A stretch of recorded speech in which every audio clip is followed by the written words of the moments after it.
Hello and welcome to the Bible with Briscoe 2022.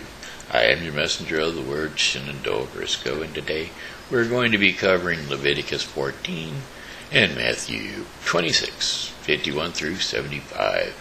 Father, I just ask for clarity of voice and articulation so that the reading of your word will be a blessing to you and for all of those who have tuned in from all around the world. In Jesus' mighty name, amen. And they all said, amen. Cleansing from defiling skin diseases, Leviticus 14. The Lord said to Moses, "These are the regulations for any diseased person at the time of their ceremonial cleansing. When they are brought to the priest is to go outside the camp and examine them. If they have been healed of their defiling skin disease, the priest shall order that 2 live clean birds and some cedar wood, scarlet yarn, and hyssop be brought for the person to be cleansed. Then the priest shall order that one of the birds be killed over fresh water in a clay pot. He is then to take the live bird and dip it together with the cedar wood, the scarlet yarn, and the hyssop into the blood of the bird that was killed over the fresh water. 7 times he shall sprinkle the one to be cleansed of the defiling disease, and then pronounce them clean. After that he is to release the live bird in the open fields. The person to be cleansed must wash their clothes, shave off all their hair, and bathe with water. Then they will be ceremonially clean. After this they may come into the camp, but they must stay outside their tent for 7 days. On the 7th day they must shave off all their hair, and they must shave their head, their beard, their eyebrows, and the rest of the hair. They must wash their clothes and bathe themselves with water, and they will be clean. On the 8th day they must bring 2 male lambs and 1 ewe lamb, a year old each without defect, along with 3/10 of an ephah of the finest flour mixed with olive oil for a grain offering, and 1 log of oil.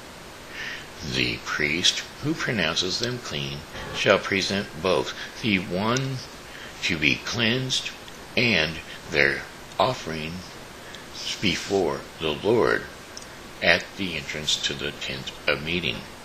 Then the priest is to take 1 of the male lambs and offer it as a guilt offering, along with the log of oil. He shall wave them before the Lord as a wave offering. He is to slaughter the lamb in the sanctuary area where the sin offering and the burnt offering are slaughtered. Like the sin offering, the guilt offering belongs to the priest. It is most holy. The priest is to take some of the blood of the guilt offering and put it on the lobe of the right ear of the one to be cleansed, on the thumb of the right hand, and on the big toe of the right foot. The priest shall then take some of the log of oil, pour it in the palm of his own left hand, dip his right forefinger into the oil in his palm, and with his finger sprinkle some of it before the Lord 7 times. The priest is to put some of the oil remaining in his palm on the lobe of the right ear of the one to be cleansed, on the thumb of their right hand, and on the big toe of their right foot, on top of the blood of the guilt offering. The rest of the oil in his palm the priest shall put on the head of the one to be cleansed, and make atonement for them before the Lord. Then the priest is to sacrifice the sin offering and make atonement for the one to be cleansed from their uncleanness. After that the priest shall slaughter the burnt offering and offer it on the altar, together with the grain offering, and make atonement for them, and they will be clean. If, however, they are poor and cannot afford these, they must take one male lamb as a guilt offering to be waved to make atonement for them, together with 1/10 of an ephah of the finest flour mixed with olive oil, for a grain offering, a log of oil, and 2 doves, or 2 young pigeons, such as they can afford, one for a sin offering and the other for a burnt offering. On the 8th day they must bring them for their cleansing to the priest at the entrance to the tent of meeting before the Lord. The priest is to take the lamb for the guilt offering, together with the log of oil, and wave them before the Lord as a wave offering. He shall slaughter the lamb for the guilt offering, and take some of its blood, and put it on the lobe of the right ear of the one to be cleansed, on the thumb of their right hand, and on the big toe of their right foot. The priest is to pour some of the oil into the palm of his own left hand, and with his right forefinger sprinkle some of the oil from his palm 7 times before the Lord, saying, some of the oil is in his palm. He is to put on the same places he put the blood of the guilt offering, on the lobe of the right ear, on of the one to be cleansed, on the thumb of the right ear, and on the thumb of the right hand, and on the big toe of their right foot. The rest of the oil in his palm the priest shall put on the head of the one to be cleansed, to make atonement for them before the Lord. Then he shall sacrifice the doves or the young pigeons, such as the person can afford, one as a sin offering, the other as a burnt offering, together with the grain offering. In this way the priest will make atonement before the Lord on behalf of the one to be cleansed. These are the regulations for anyone who has a defiling disease, and who cannot afford the regular offerings for their cleansing. Cleansing from defiling molds. The Lord said to Moses and Aaron, "When you enter the land of Canaan, which I am giving you as your possession, and I put a spreading mold in a house in that land, the owner of the house must go and tell the priest, I have seen something that looks like a defiling mold in my house, and the priest is to order the house to be emptied, and before he goes in to examine the mold, so that nothing in the house will be pronounced unclean. After this, the priest is to go in and inspect the house. He is to examine the mold on the walls, and if it has greenish or reddish depressions that appear to be deeper than the surface of the wall, the priest shall go out the doorway of the house and close it up for 7 days. On the 7th day, the priest shall return to inspect the house. If the mold has spread on the walls, he is to order that the contaminated stones be torn out and thrown into an unclean place outside the town. He must have all the inside walls of the house scraped, and the material that is scraped off dumped into an unclean place outside the town. Then they are to take other stones to replace these, and take new clay and plaster the house. If the defiling mold reappears in the house after the stones have been torn out and the house scraped and plastered, the priest is to go and examine it, and if the mold has spread in the house, it is a persisting defiling mold, and the house is unclean. It must be torn down, its stones, timbers, and all the plaster, and taken out of the town to an unclean place. Anyone who goes into the house while it is closed up will be unclean till evening. Anyone who sleeps or eats in the house must wash their clothes. But if the priest comes to examine it, and the mold has not spread after the house has been plastered, he shall pronounce the house clean, because the defiling mold is gone. To purify the house, he is to take 2 birds and some cedar wood, scarlet yarn, and hyssop. He shall kill one of the birds over fresh water in a clay pot.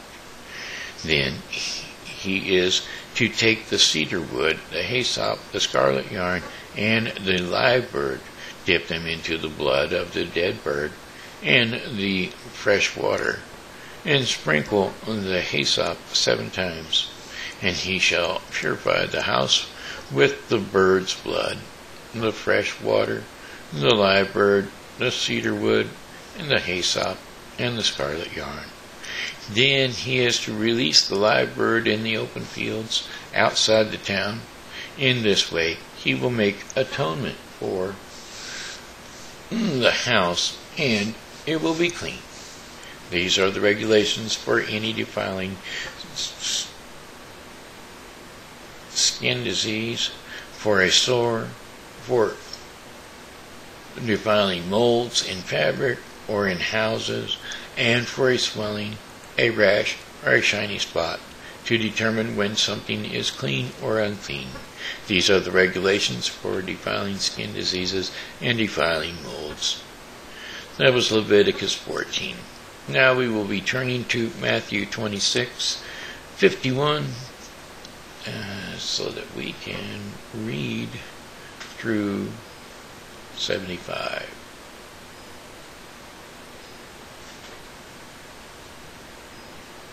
Matthew 26:51.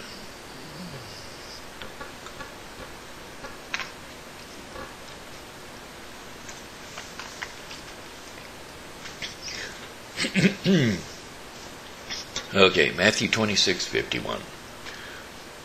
With that, one of Jesus' companions reached for his sword, drew it out, and struck the servant on the high priest, cutting off his ear. "Put your sword back in its place," Jesus said to him, "for all who draw the sword will die by the sword. Do you think I cannot call on my Father, and he will at once put at my disposal more than 12 legions of angels? But how would the scriptures be fulfilled that say it must happen in this way?" In that hour, Jesus said to the crowd, Am I leading a rebellion, that you have come out with swords and clubs to capture me? Every day I sat in the temple courts teaching, and you did not arrest me. But this has all taken place, that the writings of the prophets might be fulfilled. Then all the disciples deserted him and fled. Jesus before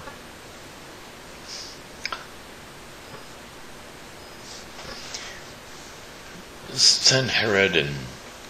Jesus before Sanhedrin.